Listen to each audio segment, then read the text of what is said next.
You are now tuning in to the Going North podcast with your host, best-selling author, professional speaker, and member of the John Maxwell team, Dominic Dom Brightman. And every Monday and Thursday, we're going to hear the voice of a different author sharing their gifts, stories, and expertise to help you charge forward in life. Now let's get on with the show.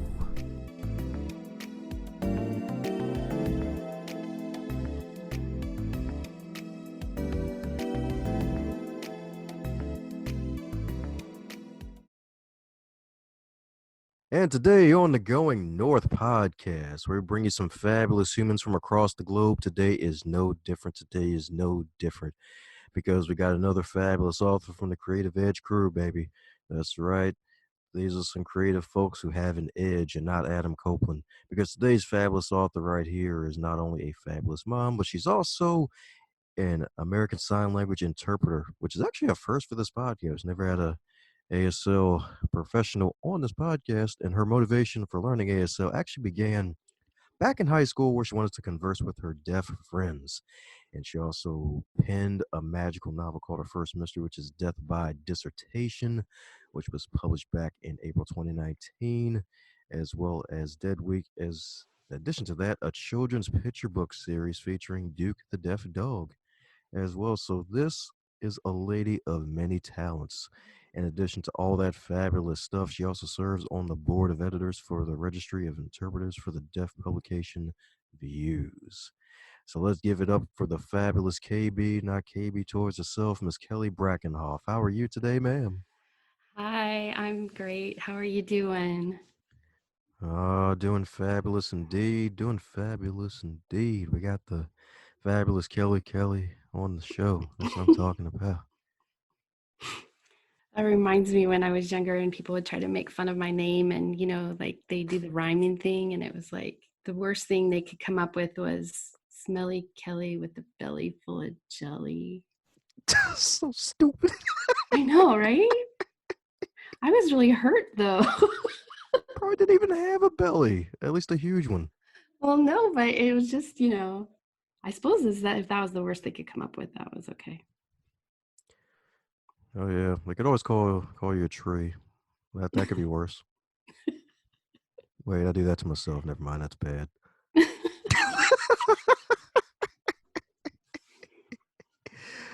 Oh man. But don't worry, it's not about the smell of Kelly or the trees. It's about the sensation of Kelly. So mind filling in some cavities or missing fillings in introduction and tell us a bit about who is the one and only Kelly B herself. Well, sure. I was looking over your website and everything, and you really have had a lot of inspirational people on before me, and then all of the things that you've gotten to do and stuff. And I was trying to think of what I could contribute to that body of work there, and I was kind of intimidated, thinking that I'm just a mom, and I just wrote some books. But I guess one thing that's interesting is that it took me a really long time to write the books. I'm quite a bit older, and I've had this career as an American Sign Language interpreter for a very long time. And like you said, I have 4 kids.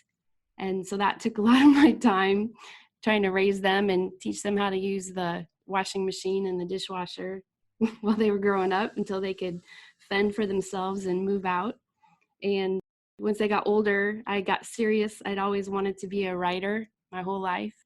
And once they started getting old enough to fend for themselves, I really buckled down and just kind of decided that this was something I wanted to do bad enough that I was going to do whatever it took. So about, I think it was 2014, I did my first NaNoWriMo. Do you know, have you experienced a NaNoWriMo yourself before? Oh yeah, I wrote maybe 5 words. But see, I'm the kind of person where I love that kind of challenge. I'm kind of competitive.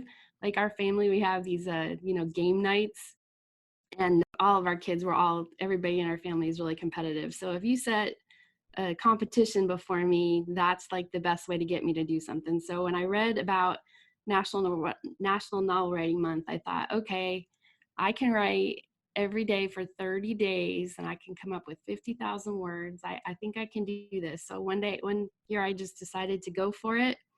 And I did that, ended up with 50,000 words. And then it took me another like 4 years to edit those and revise them to make it into my first book, that Death by Dissertation. Well, hey, that's freaking awesome. Like, hey, I mean, that's a feat within itself to be able to actually write enough words for that month during that month before it ends or just as it ends, and then to actually publish it actually takes guts because some folks in the past on the show they've done NaNoWriMo. They've have plenty of books, but they never actually publish them for the public to read. So that takes guts, and you follow through. And looks like we found a new nickname for you, Competitive Kelly, with a special K.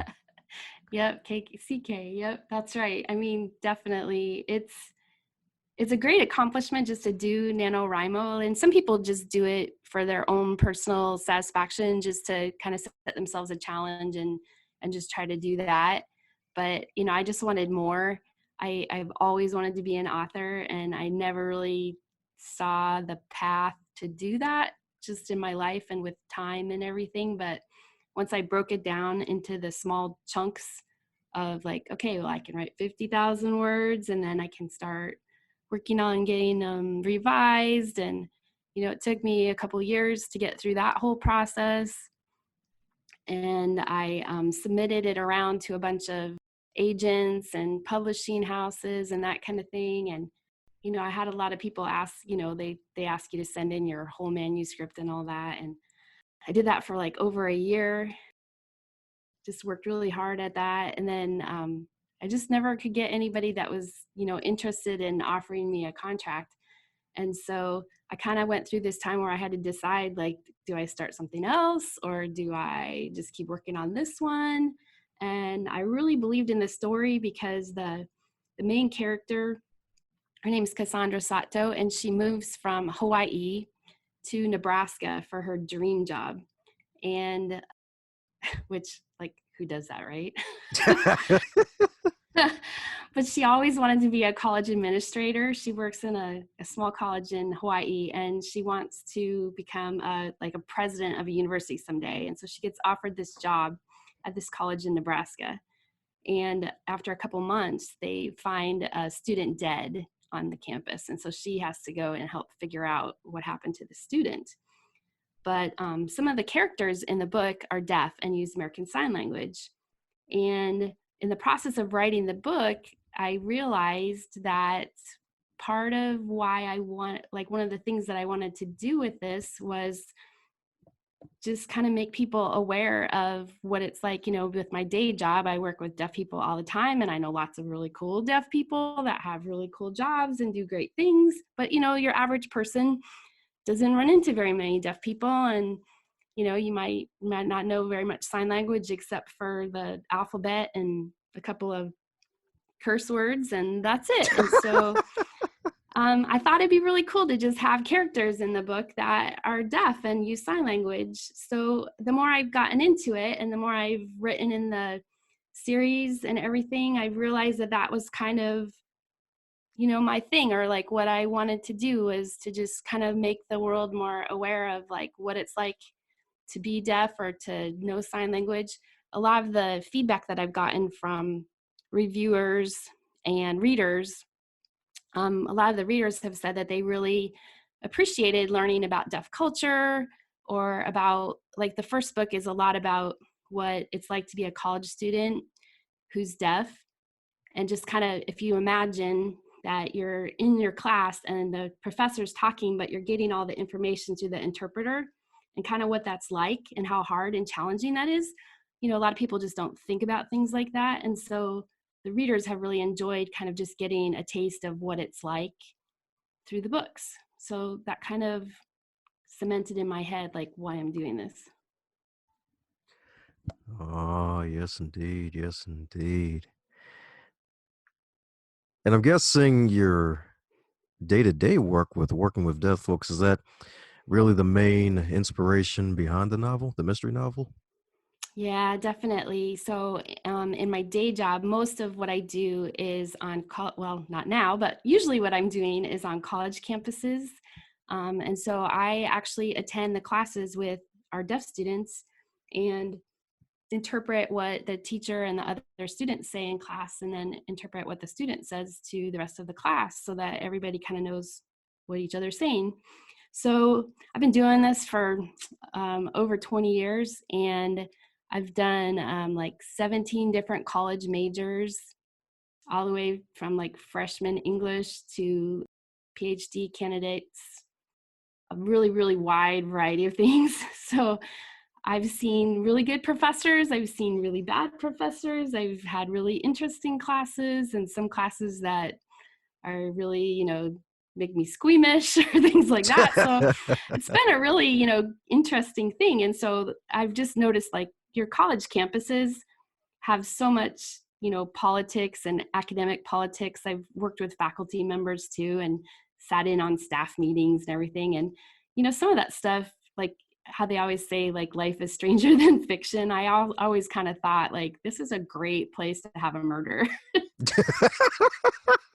I mean, you got mayhem, you got politics, you got all kinds of stuff here. Like, yeah, some of the quotes in the book, some of the things that the students say and do are like, I didn't even make it up. It was just like I overheard it.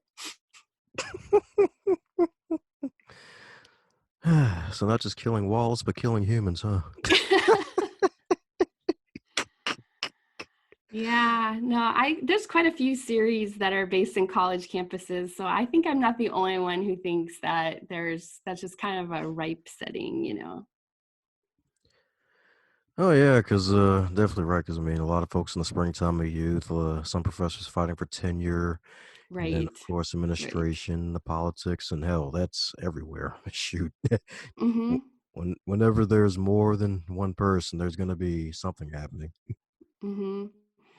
Well, and there's something about college campuses, you know how it's almost like a little town within a town? And so, yeah, I mean, there's all kinds of opportunities there. Oh yeah, it's true. It's true. That's right. It's like a little town inside of a town. It's like Mhm. an exhibit pit my ride moment right there. It's like, yeah, yeah, man. We heard that you like towns, so we put a town inside of your town that's really called Murder Town as a mystery novel where somebody got killed. Yep, yep.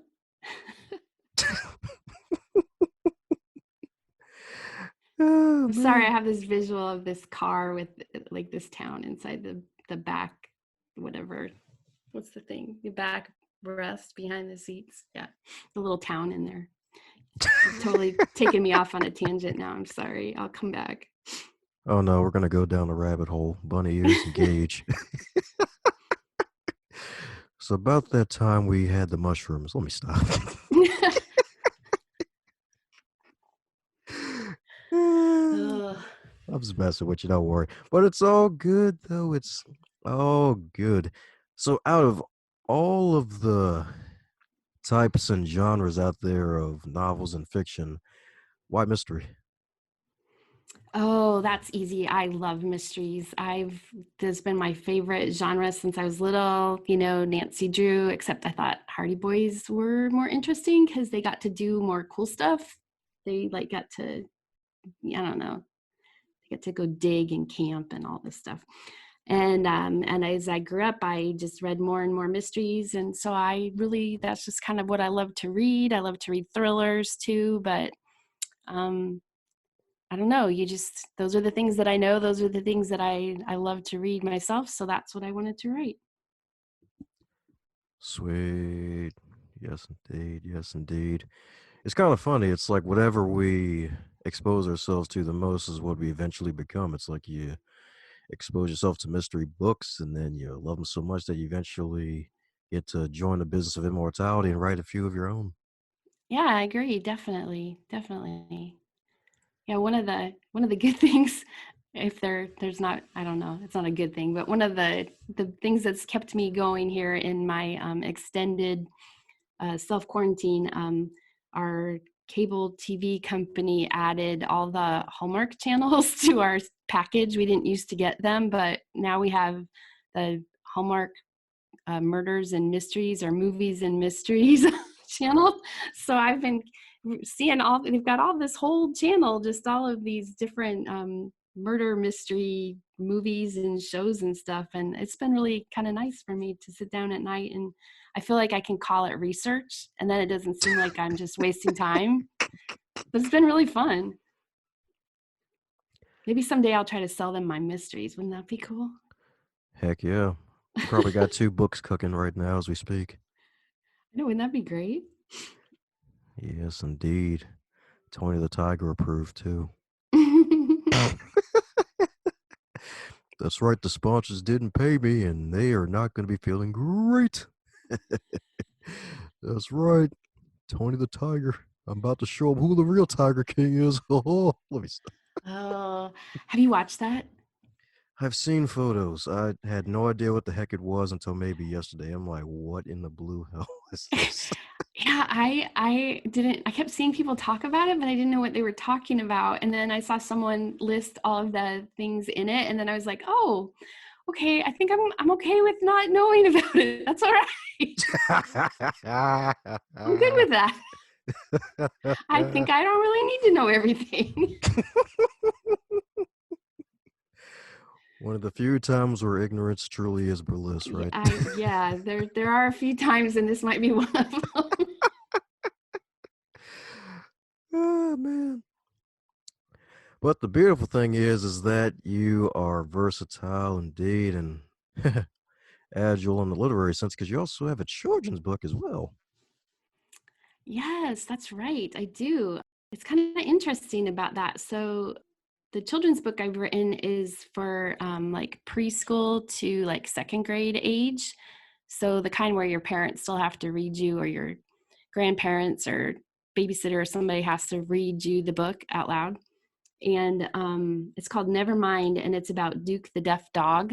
So again, kind of using my all my professional experience that I've had, you know, just being around a lot of really cool deaf people for a really long time. And it's just kind of changed how I look at the world. And I think I was telling you before how it took me a really long time to get my first couple of mysteries published.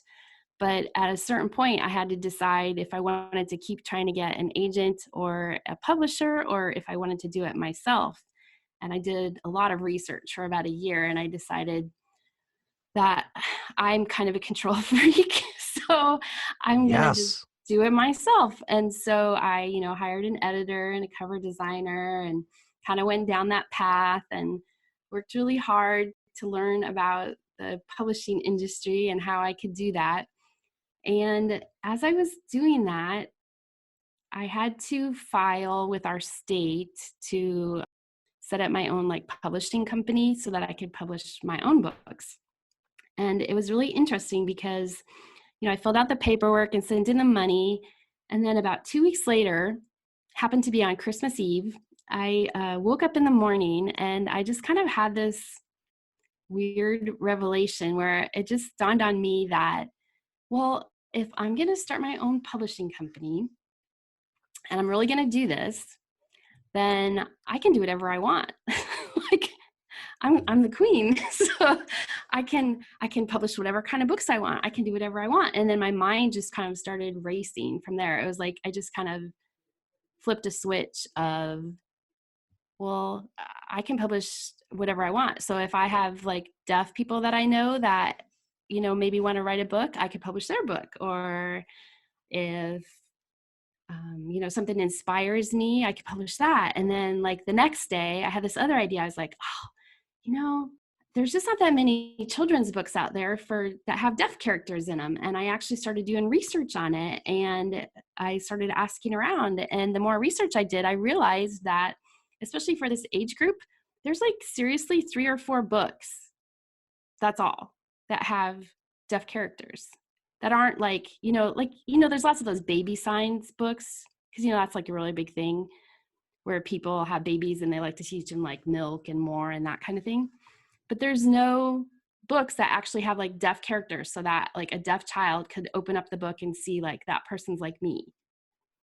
And so it just kind of started me down this road of thinking like, well, I guess I could do that because now I'm going to have my own company. So I just kind of put all these things together. And so one of the really cool things about the book is that there's photos inside the book of one of my friends who's an American Sign Language instructor at the university. And so there's like 10 vocabulary words, and there's a photo of her doing the sign of the 10 vocabulary words in the book, so that as the kids are reading the story, they can also learn some signs. And I thought, well, a lot of the parents of kids that are deaf, a lot of those parents can hear and they don't know any signs. So this way it would be a good thing for them to start learning sign language at the same time that their kids are learning sign language. Just kind of took off from there. Like a big old rocket ship, indeed. Yes, indeed. That's what I'm talking about. Yes, indeed. Competitive and creative. Well, you know how you just like you make one decision and it kind of opens the doors to stuff that you never would have thought about before? Oh, heck yeah. Pandora's box in a good way. Right, exactly. And so, once I crossed that threshold and said, this is what I want to do, it was just amazing. All of the people that I was able to contact and all the things that kind of fell into place. And,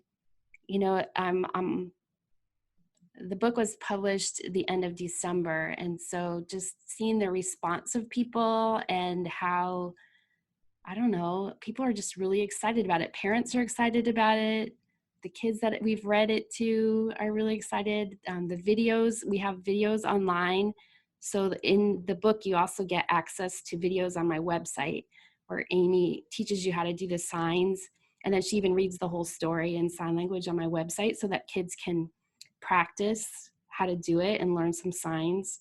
So it just kind of seems like each thing that we do just kind of leads to the next step, and it's like if you had told me a year and a half ago that this was going to happen, I don't think I would have even believed it, but just one step at a time. That's right. One step at a time, and then the jump happens. Hmm. Yes, indeed. Yes, indeed. And definitely got to give you kudos to that because you're definitely right. Because outside the baby signs books, there's really nothing out there for deaf children at all. Heck, even deaf people, period, to be honest, because I rarely see Hmm. anything as There's with it, a few movies here and there. There's a few, and they're good. The things that are out there are good. There's just not very many. Like I think about, I have 4 kids. And our kids loved, I don't know if you've heard of them, Little Critter books by Mercer Mayer. And Oh, yeah. did you like those when you were a kid? Ah, classics. Yeah, so our kids loved those. And they each had like a little lesson, and the illustrations were so cute and everything. And so I was like, why don't deaf kids have something like that they can see themselves in? That's just not right. So I was like, okay, well, I guess I can do that. And the cool thing that's at the end of the book too, in the last section, is I actually, all the people who worked on the book with me are deaf, and so I guess except for my sister, because my sister's the illustrator and she's not deaf. But the other people who helped me with the book are all deaf, and I thought it was really cool that I have like their story at the end, like what they do for a living, and how they got to be where they are, and just that deaf children need to see what they can become when they grow up. And I wanted them to see some of the people that I've met in my life that, like I said, I know lots of deaf people that are really successful, and I wanted deaf kids to be able to see, I guess, just a glimpse of the things that they can become. Woohoo! That's Yeah, right. Opening up a whole new world for them. That's what I'm talking about. kind of a lot to ask from 34 pages, but we're trying. Oh, don't worry. I'm sure those pages are being multiplied as we speak. Yeah, actually, my sisters were working on the second book. She's drawing it right now.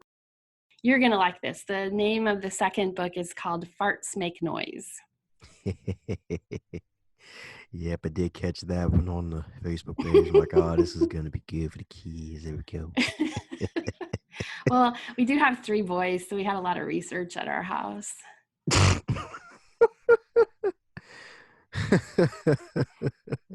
Research by force, I'm assuming. Whether I wanted it or not. Yeah, exactly. There's no choice. It's like, yep, Yep, yep. There's yep. certain things you learn when you're a parent, definitely. Fabulous. Beautiful.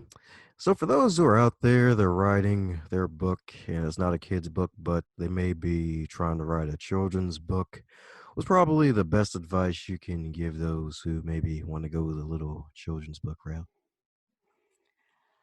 Ooh, you really have to do research. It's very different. Children's books are very different than adult books. Like, I don't know. I mean, I had to join like a whole bunch of different, I was in some writers groups for my mysteries, but I had to join a whole bunch of other groups for children. And I feel like I'm just scratching the surface. I still have a lot to learn.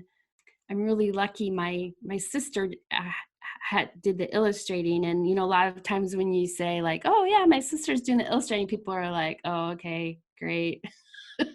But my sister's actually really good.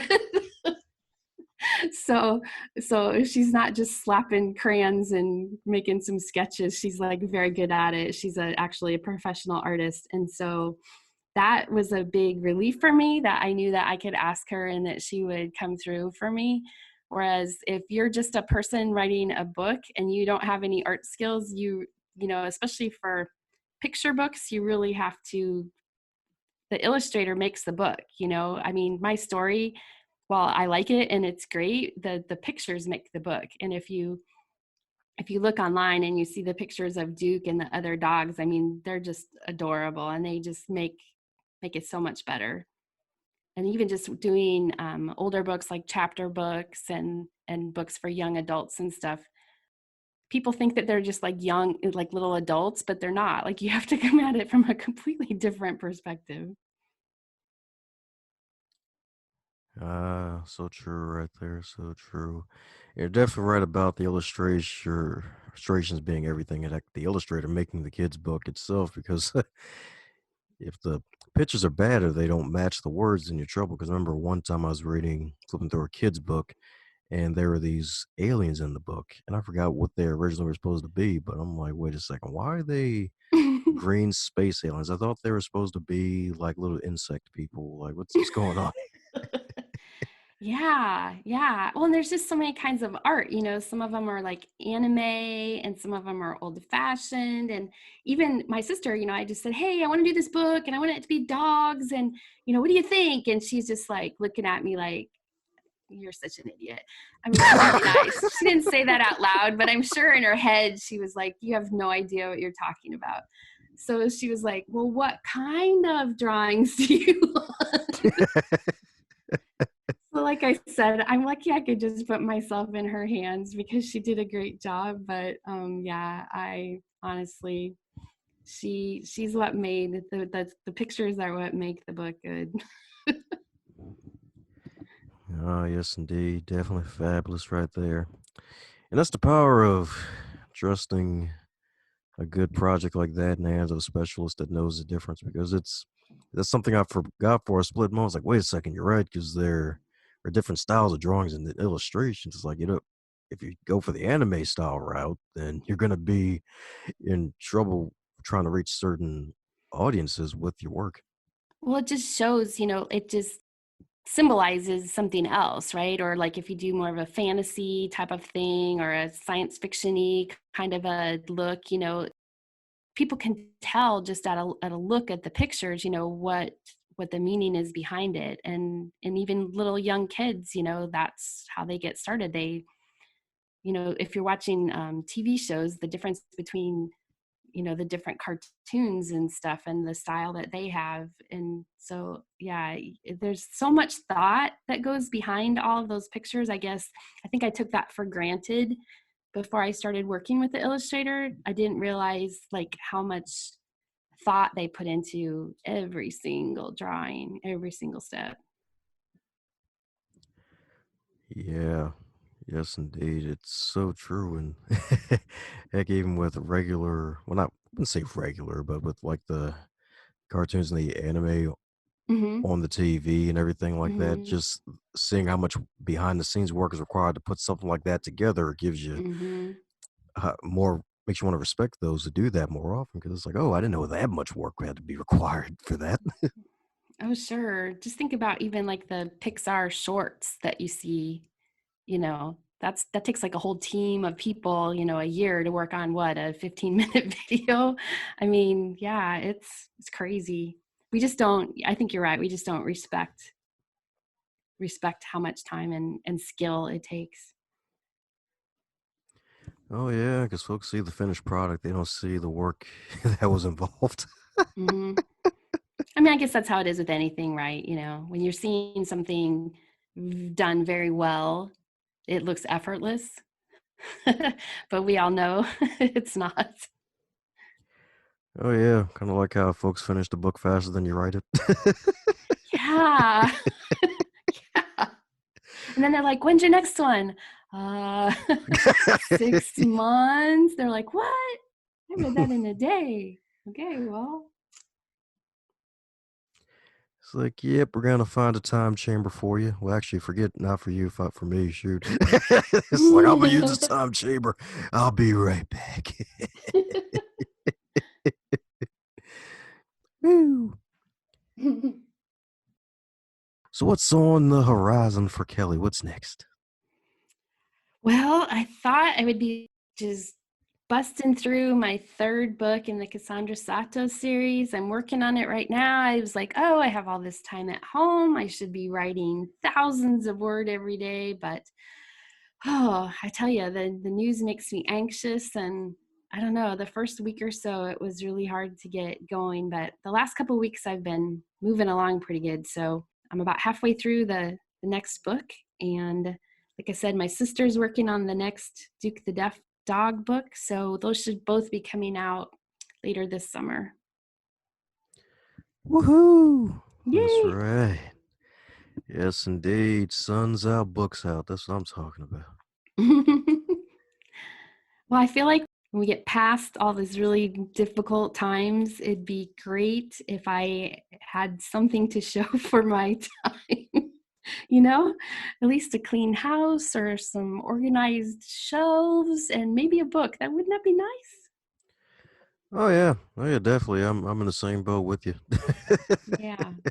Just trying to stay away from people and keep other people healthy and not be the person who causes anybody else any anxiety or stress. So just kind of trying to do my part in this little corner of the world.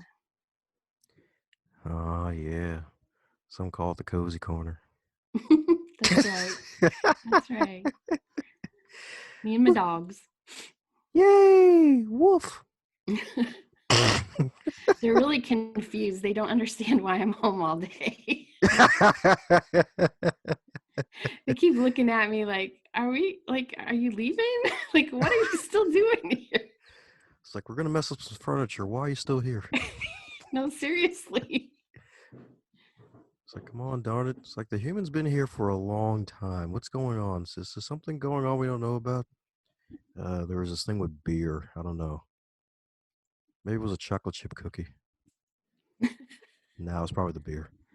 Probably.